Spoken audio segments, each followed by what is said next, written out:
Match নাকি বৃত্ত ভাঙা ৬৬-র চ্যাম্পিয়ন ২৬-এর আন্ডারডগ। ইংলিশরা যে চ্যালেঞ্জ নিয়েছে সেটা উতরে যেতে পারবে তো, নাকি মদ্রিচ দেখাবেন ওস্তাদের মার শেষ রাতে? ইংল্যান্ড ক্রোয়েশিয়া ম্যাচটা তাই এখন আলোচনার কেন্দ্রে।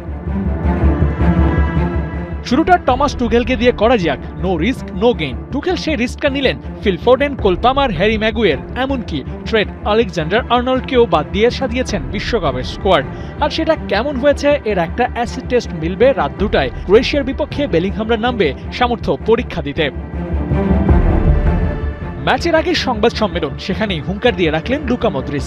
ইংলিশদের ডেরায় কে আছে কে নাই সেটাকে পাত্তা দিলেন না, বলেই ফেললেন বিশ্বকাপে তারা ভালো করে আর যে কারোর সাথেই লড়াইটা জারি রাখতে পারে। অন্যদিকে কোচ সেরেছেন ফর্মালিটিস। হ্যারি কেইন বদলে দিতে পারেন ম্যাচের মোড়, সেটা বলে ইংলিশদের প্রতি ন্যূনতম সম্মানটাই দেখিয়েছেন তিনি।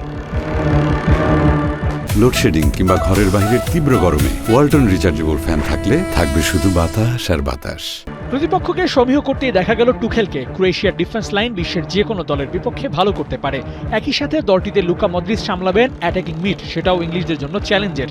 তবে বেলিংহামরা মেন্টালি আপার হ্যান্ডে। বাছাই পর্বে কোনো ম্যাচই ওরা হারেনি, তবে সেই ফর্মটা বিশ্বকাপে কতটুকু কাজে লাগবে সেটাও দেখার পালা। গেল দুই বিশ্বকাপে দুরকম অভিজ্ঞতা হয়েছে ক্রোয়েশিয়ার। রাশিয়া বিশ্বকাপে ফাইনাল আর কাতারে মেসিদের বিপক্ষে হেরেছে সেমিফাইনালে। তবে গেল আসরে ইংল্যান্ড খেলেছে কোয়ার্টার ফাইনাল। দুই দলের শক্তিমত্তায় এগিয়ে থাকবে ক্রোয়েশিয়া, কিন্তু খেলাটা যখন গ্রেটেস্ট শো অন আর্থের তখন আগ পিছের হিসেব হয় না। কে কতটুকু ভালো খেলতে পারে সেটাই দেখার বিষয়। হ্যারি কেইন বনাম মদ্রিচ লড়াইটা জমবে সে আশা তো করতেই পারেন। আবু নাঈম, ৭১।